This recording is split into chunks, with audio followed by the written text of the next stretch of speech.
It's a very good morning and a warm welcome in this act of worship in a form of a morning prayer.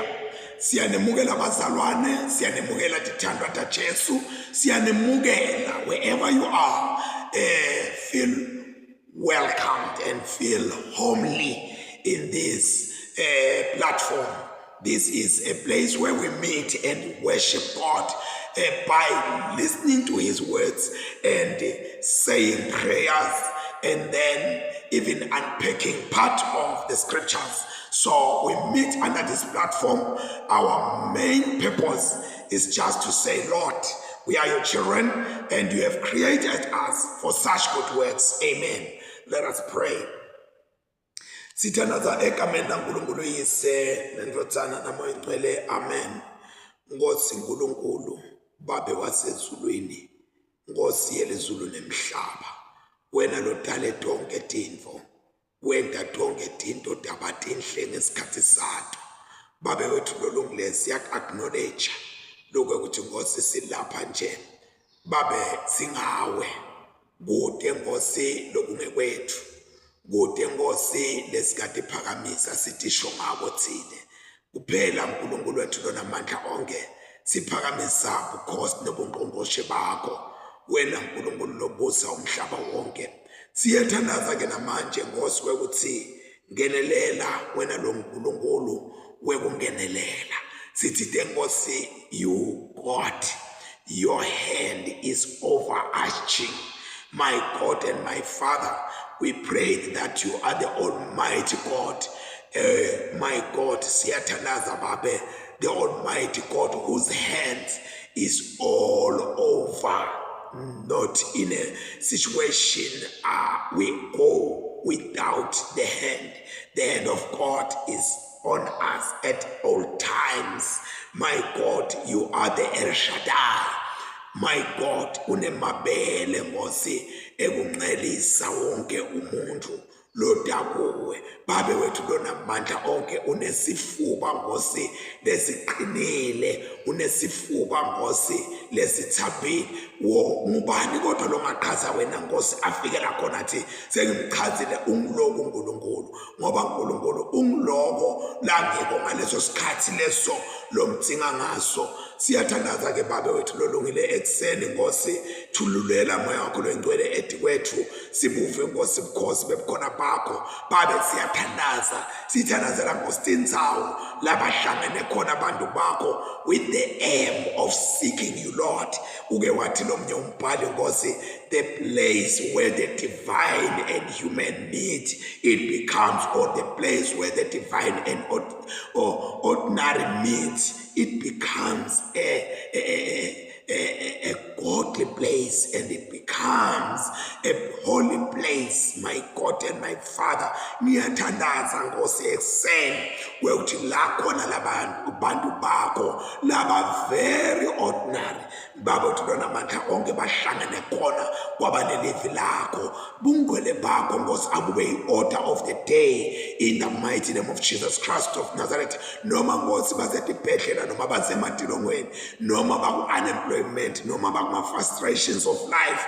Baba wethu lonamandla bathi nabathatha levi lakho balifunza lihlangane nesimo sabo Nkosi lesi-ordinary, kube sekubonakala the holiness of God, the setting apart of God. Njengoba uShido wathi ungesabi wena Jakobe mpethu lenguJakobe. Baba wethu lonamandla onke wathi mfanyana lo Israyeli, wathi ngitawukwenta ube siwuhlo lesikhalipako. My God, lesinematiyo lamasha. Babe siyathandaza wena uNkulunkulu wendaleto tinto, tendele namhlanje nekuseni kulesikhathi lesi salomkhuleko. Sithandaza lo mthandazo Babe ngokukholwa egameni elihle leNkosi yethu uJesu Kristu manje naphathi. Amen. Sihlangene ndzawonye njengemtheni waNkulunkulu sisemba Babe tomfumisa netombonga nekute ukufa lifu lakhe lengcwele nekute uletha kuyethi tsingo temhlaba nekute uqela kuthithelelwa kwetono tethu nekufuna umsa wakhe ukuthi ngemfodzane yakhe Jesu Kristu sitinikele kuba simsebentele.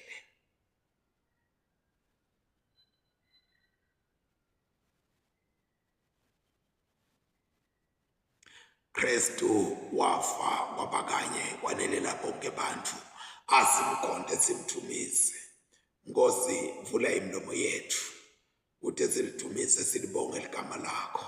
Akuthunyiswa uyise neNdodana naMoya Oyingcwele njengoba bekunjalo ekuqaleni kusenjalo nanyalo kuyakuba njalo kude nini nanini. Amen. Asithi hlole sivume emaphutha ethu.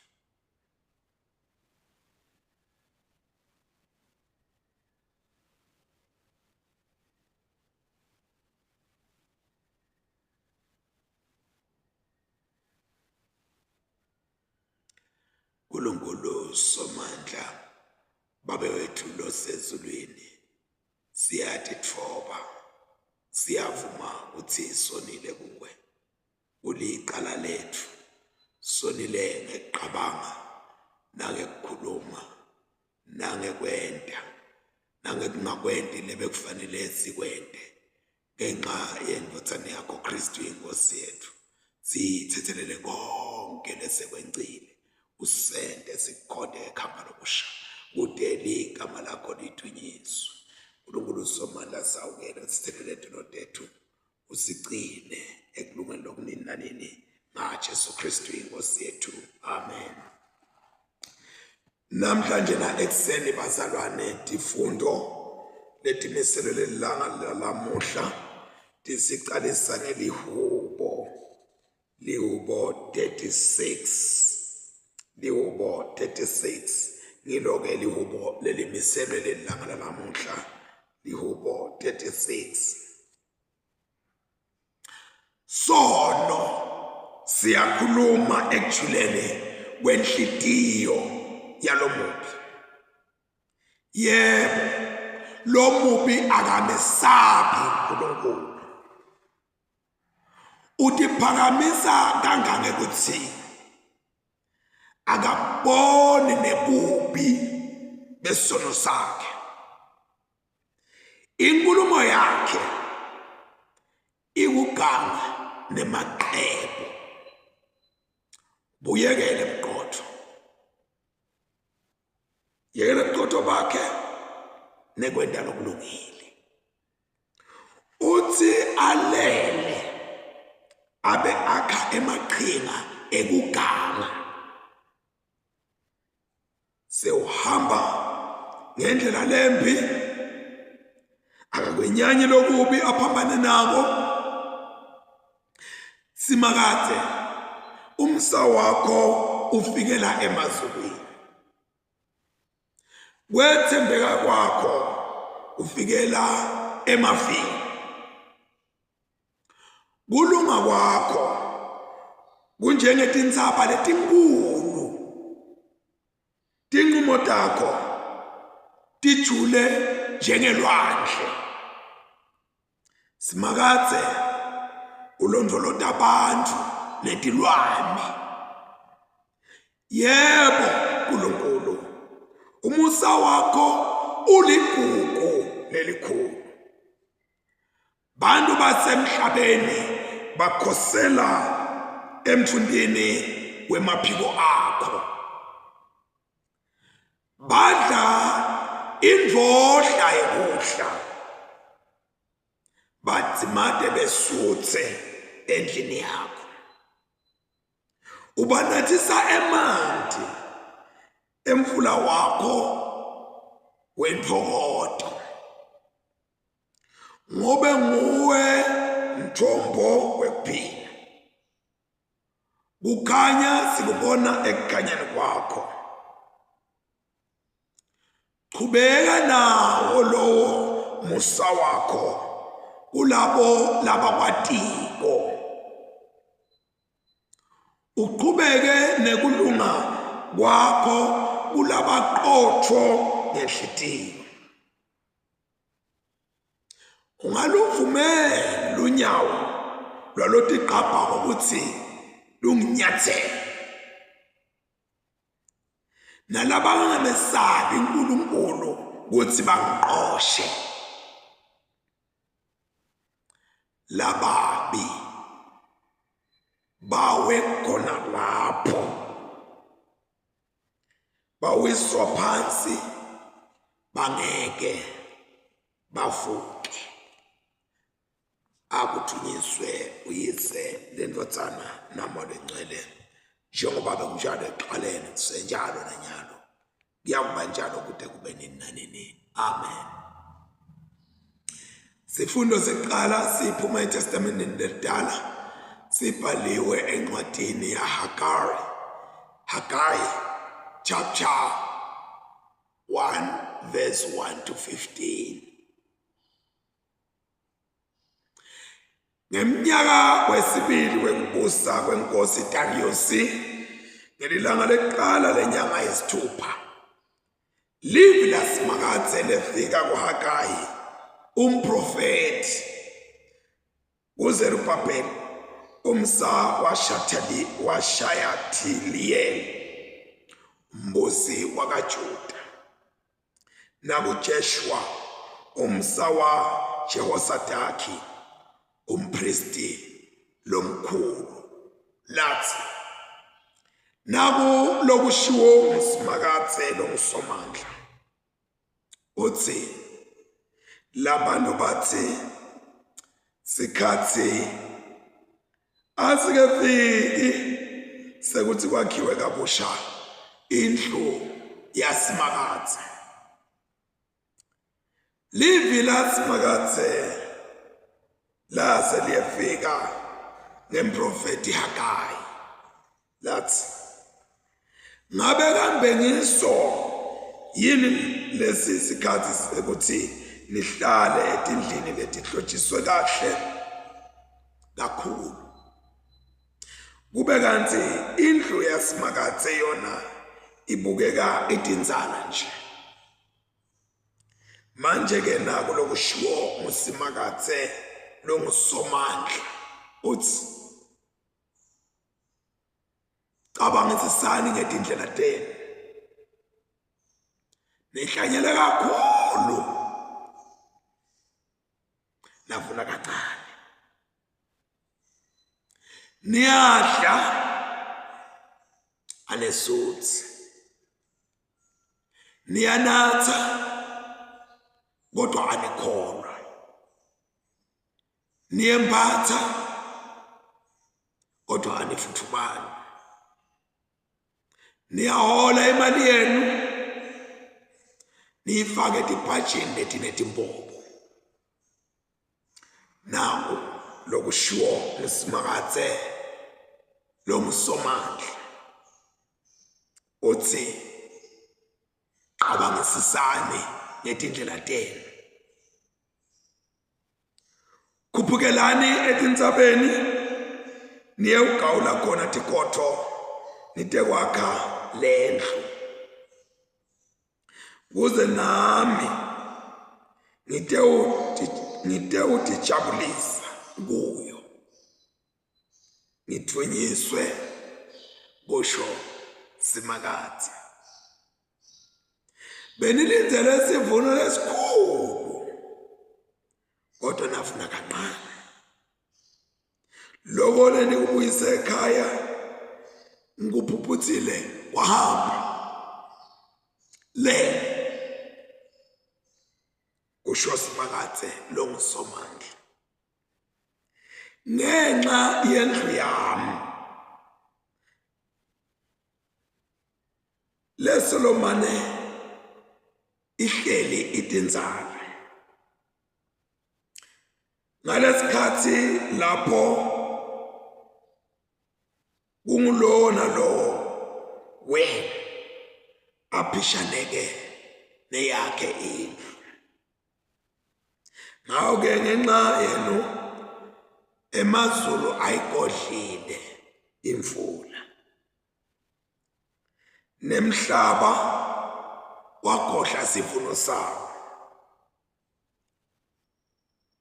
nehlisela somiso emasimini enu nasetintsabeni nasethi kwalokuthi inhlavu nakulo liwayini elisha nakuwo emafutha nakubo bonke nakuwo konke lokwenda lokuvedwa umhlaba ethi kwebantu nemihlambi nasethi kwemisebenzi yonke yedandla deni. Excuse me. Ngako-ke boZerubhabheli umsa Sheyathiel naJeshua umsa waJehosadaki umpristi lomkhulu nayo yonke insali yesive yalilalela livi lasimakathe uNkulunkulu wabo nemavi emprofeti Hagai, ngoba simakathe lo nguNkulunkulu wabo abemthumile. Bantu base bathumisa simakathe. Hagai sithunywa sasimakathe wethula nasi isimemetelo sasimakathe kubantu wathi, ngako simakathe wavuselela umoya waZerubhabheli umsa waSheyathiel umbusi wakaJuda nemoya waJeshua umusa waJehosadaki umpristi lomkhulu nemoya wayo yonke insali yesive. Beda bafike baqala usebenza bakha indlu yasimakathe lo ngusomandla uNkulunkulu wabo. Ngelilanga le24 lenyanga yesithupha ngeminyaka wesibili wekubusa kwenkosi Darius. Siphela lapha sifundo sekuqala. Sifundo sesibili siphuma eTestamenteni Elisha sibhaliwe encwadini yesembulo sahluko 2 verse 18 to 29.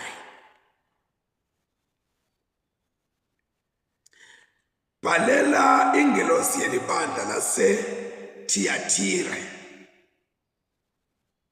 uthi, nali livi leliphuma kuye loyindvodzana yaNkulunkulu lonemehlo lavutsako ubeshe ngathi ngemalangabi emlilo nalonetinyawo letifanana nelithusi lelilolongiwe uthi,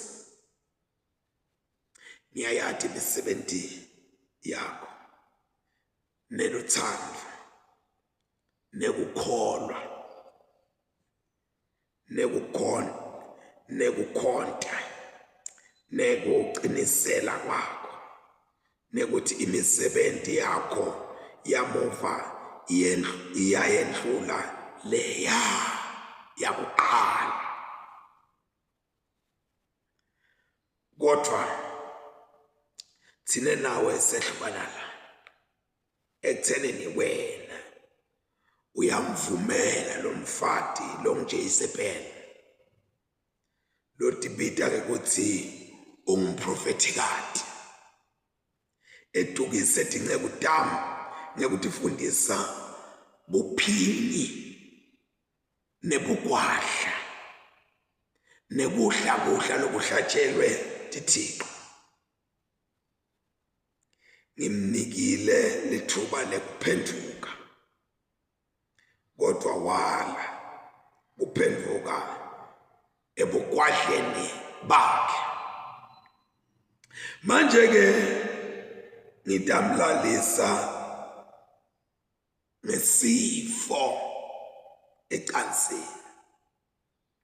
Labo labaphinga naye ngitawubafaka ekuhluphekeni okukhulu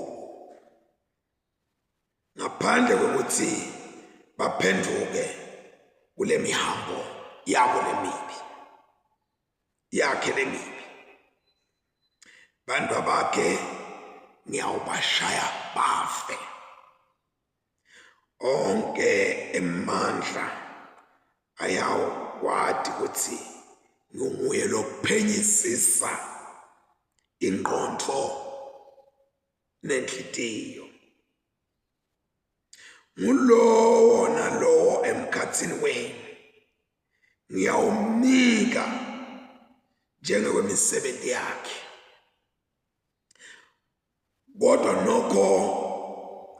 Kodwa nonke nine lenisasele lapho eThiatira, lenisengakangeni kule mfundiso, nani lenisengakatifunzi letintfo, labanye labatibita ngekutsi tintfo letijulile taSathane. Ngini-ke ngithi anginethwesi lomunye umthwalo, kuphela nje bambelelane kuloko leninako ngize ngifike. Lo lonqobako ente inzandvo yami kuze kube sekupheleni, ngiyawumnika emandla etikwetive, atibuse ngenduku yensimbi, atiphihlite titimate tibe tiququ njengetinqedu tembita leyakhiwe ngelubumba. Njengoba nami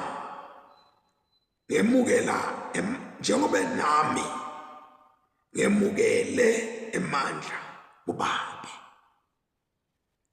ngiyawumnika inkanyeti yekusa. Lowo lonendlebe yekuva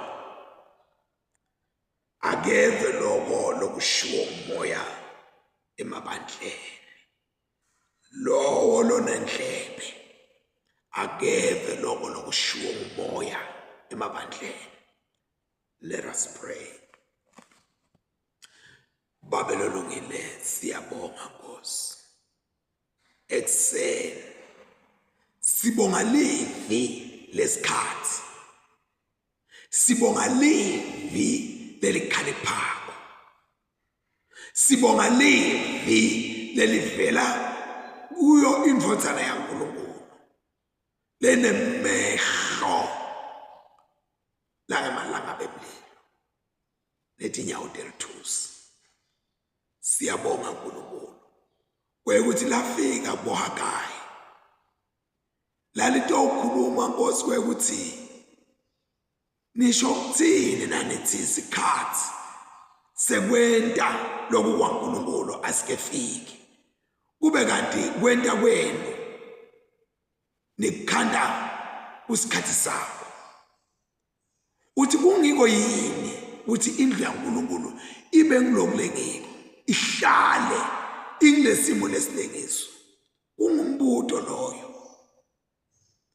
Uthi uNkulunkulu ugodle ngisho nemvula ngenxa yetento tebantu bakhe, kuneglect umsebenzi waNkulunkulu, ku-affecta the climate change.